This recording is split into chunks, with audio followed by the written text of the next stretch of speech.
Welcome to business coaching institute. आप सभी साथियों का बिजनेस कोचिंग इंस्टीट्यूट में स्वागत है।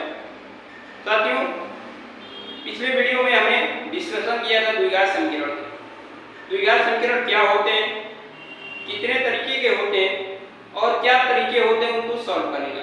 तो द्विघात समीकरण में हमने पिछले वीडियो में आपसे बताया था कि गुणनखंड विधि से कैसे सवाल आते हैं और उनको कैसे सॉल्व करते हैं, वो तरीका हमने बताया। उसके साथ साथ अगर कोई द्विघात समीकरण दिया हुआ है तो उससे मूलों का योगफल और मूलों का गुणनफल कैसे निकालते हैं, ये भी तरीके हमने बताए थे। उसके बाद हमने ये भी बताया था कि अगर कोई मूल दिए हो, मूल का मतलब शून्य, अगर कोई शून्य दिया हो तो वहां से द्विघात समीकरण कैसे बनाते हैं, वो बनाने के तरीके भी हमने बताया था और बना के दिखाए। तो जो लोग उस वीडियो को नहीं देखे वो एक बार जरूर इस वीडियो को देखेंगे ताकि पूरी कंसेप्ट के साथ आपकी द्विघात समीकरण समझ में आ सके। तो इसमें हम कुछ और द्विघात समीकरण से संबंधित चीजों को पढ़ेंगे, जानेंगे कि और कैसे कैसे तरीके हैं द्विघात समीकरण को सॉल्व करने का। ठीक है, द्विघात समीकरण में एक सबसे इंपॉर्टेंट तरीका होता है श्रीधराचार्य विधि। श्रीधराचार्य विधि एक ऐसा विधि है जिसके द्वारा हम किसी भी द्विघात समीकरण को आसानी से सॉल्व कर सकते हैं। जैसे गुणनखंड विधि में आपने देखा था कि बहुत सारे ऐसे गुणनखंड होते हैं जिनको दो भाग में तोड़ना बहुत मुश्किल काम होता है। पता नहीं चलते कि कब वो कंप्लीट वैल्यू में यानी पूर्णांक में टूटेंगे और कब अपूर्णांक में। तो इसलिए श्रीधराचार्य विधि उन सबके लिए एक समझिए कि रामबाण साबित होता है। तो देखते हैं श्रीधराचार्य विधि क्या है, कैसे ये हमारे द्विघात समीकरण पर काम करता है, तो उसको आज हम समझेंगे। तो चलिए श्रीधराचार्य विधि देखिए। सबसे पहले आप जानते हैं किसी भी द्विघात समीकरण का मानक रूप होता है, वो मानक रूप होता है ax² + bx + c = 0। इतना ध्यान रखना क्योंकि कोई भी द्विघात समीकरण का मानक रूप यही होता है। अब हम बात करेंगे श्रीधराचार्य विधि। श्रीधराचार्य विधि क्या है? श्रीधराचार्य विधि, श्रीधराचार्य विधि क्या कहता है कि यदि कोई द्विघात समीकरण ऐसा दिया हो ax² + bx + c = 0 दिया हो, तो उस समय अगर हमें x का मान निकालना हो यानी शून्य या फिर मूल निकालना हो तो कैसे निकालेंगे? तो फार्मूला है x = -b + -√b² - 4ac/2a। इस फार्मूले के द्वारा हम किसी भी प्रकार के सवालों को डायरेक्ट सॉल्व कर सकते हैं, कोई भी गुणनखंड वगैरह नहीं करना पड़ेगा। चलते हैं एक सवाल लेते हैं और देखते हैं कि ये कैसे अप्लाई होता है। जैसे एक सवाल हमने आपको बताया था कि x² - x - 42 = 0। ये गुणनखंड का एक सवाल है जो हमने पिछली वीडियो में आपको बताया था। देखिए इसमें श्रीधराचार्य फार्मूला कैसे वर्क करता है और यहाँ से और फिर जो पिछली वीडियो में इसके आंसर आए थे वहां से आप कंपेयर करके देख सकते हैं कि दोनों के सवाल के आंसर सेम आए। तो चलिए श्रीधराचार्य विधि लगाते हैं। यहाँ पर आपको मालूम होगा कि b क्या है, a क्या है और c क्या है। अगर आपको नहीं मालूम है तो एक बार हम रिपीट कर दे रहे हैं। x² के गुणांक को a कहते हैं, x के गुणांक को b कहते हैं और कांस्टेंट वैल्यू को c कहते हैं। ये समझ में आ गए होंगे आपको। अब चलते सॉल्व करते हैं।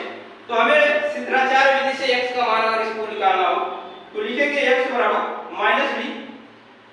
-√b²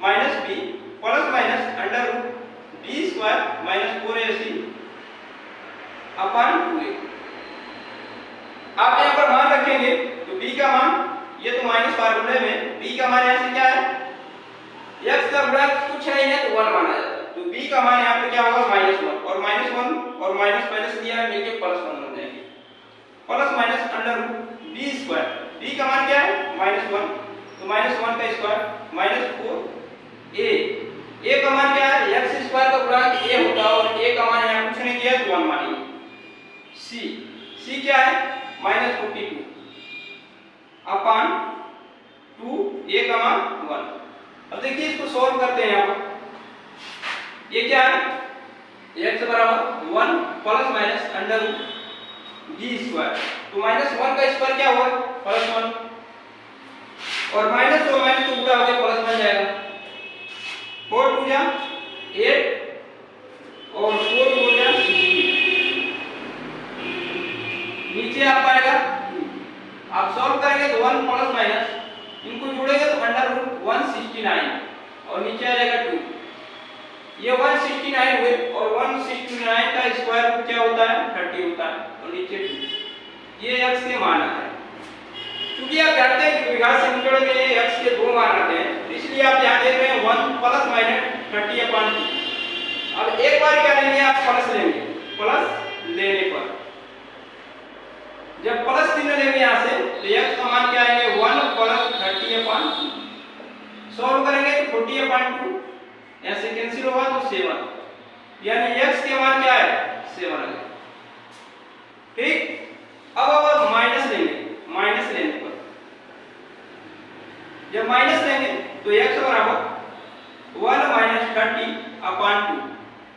तो यहाँ से सॉल्व करेंगे तो -12/2 कैंसिल करेंगे तो 6 टाइम्स में 2 - 6, यानी x के मान क्या है 7 आ गए और x के मान क्या है -6 आए। पिछली वीडियो में आप देखेंगे कि इस सवाल को जब हमने सॉल्व किया था तो x के 2 मान आए थे, x का मान एक 7 था और दूसरा क्या था -6 था। यानी शिष्टाचार विधि से आप डायरेक्ट इसको सॉल्व कर सकते हैं बगैर किसी भी प्रकार के गुणनखंड किए। ये तरीका है शिष्टाचार विधि का, जिससे आप क्या कर सकते हैं किसी भी सवाल को सॉल्व कर सकते हैं। तो एग्जाम में सबसे ज्यादा इसी तरीके का यूज किया जाता है, क्योंकि ये डिसाइड नहीं होता है कि कोई भी द्विघात समीकरण दिया है वो किस रूप में टूटेगा, तो इसलिए सबसे ज्यादा उपयोग शिष्टाचार विधि का ही किया जाता है। और आप भी प्रयास कीजिएगा कि ज्यादा से ज्यादा शिष्टाचार विधि का उपयोग कर सकें। कुछ और तरीके हैं उनको हम समझेंगे, जैसे विविक्तिका। आज हम समझेंगे कि विविक्तिका क्या होता है। कोई भी द्विघात समीकरण है तो उसके मूल वास्तविक होंगे कि नहीं होंगे, समान होंगे कि नहीं होंगे, अगर समान है तो कैसे हैं, ये सारी चीजें हम विविक्तिका के माध्यम से समझते हैं। विविक्तिका, विविक्तिका, विविक्तिका ये फार्मूला है d = b² - 4ac। कोई भी द्विघात समीकरण है, अगर हमें उसे जांचना है कि वह जो द्विघात समीकरण है वह उसके वास्तविक हल होंगे या नहीं होंगे। अभी तक जितने हमने सॉल्व किया क्वेश्चन उसमें x के जो भी मान आ रहे थे सब वास्तविक आ रहे थे। वास्तविक का मतलब जो नंबर्स में आ रहे थे वो सब वास्तविक है। तो विविक्तिका के माध्यम से हम किसी भी द्विघात समीकरण को चेक कर सकते हैं कि उसके मान वास्तविक आएंगे, काल्पनिक आएंगे या फिर समान आएंगे कि भिन्न भिन्न आएंगे। तो देखिए इसको कैसे चेक करते हैं। d = b² - 4ac ये विविक्तिका का फार्मूला है। अब कोई भी द्विघात समीकरण है, अगर उसका मान b² - 4ac = 0 है, b² - 4ac = 0 है, तो समीकरण के मान वास्तविक तथा समान होंगे,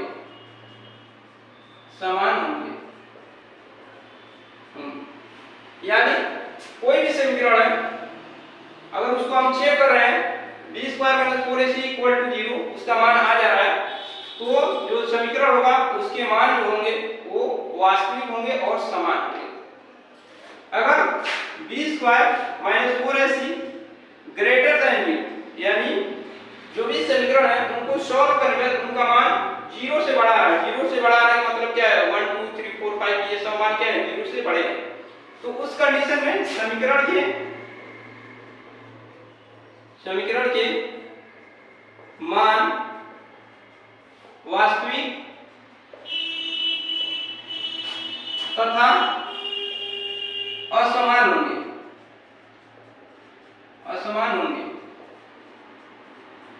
जैसे अभी हमने सॉल्व किया था जो इससे पिछला वाला सवाल, तो उसमें देखे थे हमें x का मान 7 आया था और y का फिर दूसरा -6 आया था, यानी दोनों मान क्या रहे थे अलग अलग आ रहे थे, एक 7 एक -6, तो असमान थे।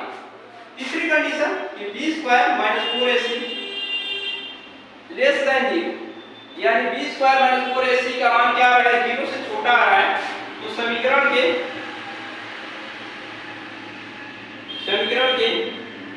कोई वास्तविक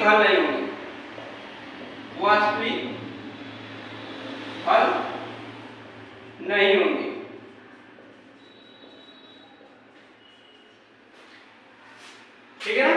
यानी B square minus 4ac less than 0, तो जो भी समीकरण होंगे उनके कोई वास्तविक हल नहीं होंगे। ठीक, तो इस तरह हम कोई भी द्विघात समीकरण है उनको हम चेक कर सकते हैं कि उनके वास्तविक हल होंगे कि नहीं होंगे, मूल समान होंगे कि भिन्न भिन्न होंगे, और बराबर होंगे या फिर अलग अलग होंगे। इन सारी चीजों को हम जान सकते हैं विविधकर के माध्यम से। तो इस तरह हम कोई भी सवाल हुआ उसके मान को हम जान सकते हैं। तो चलते हैं एक सवाल लेते हैं और देखते हैं कि कैसे ये कार्य कर रहा है।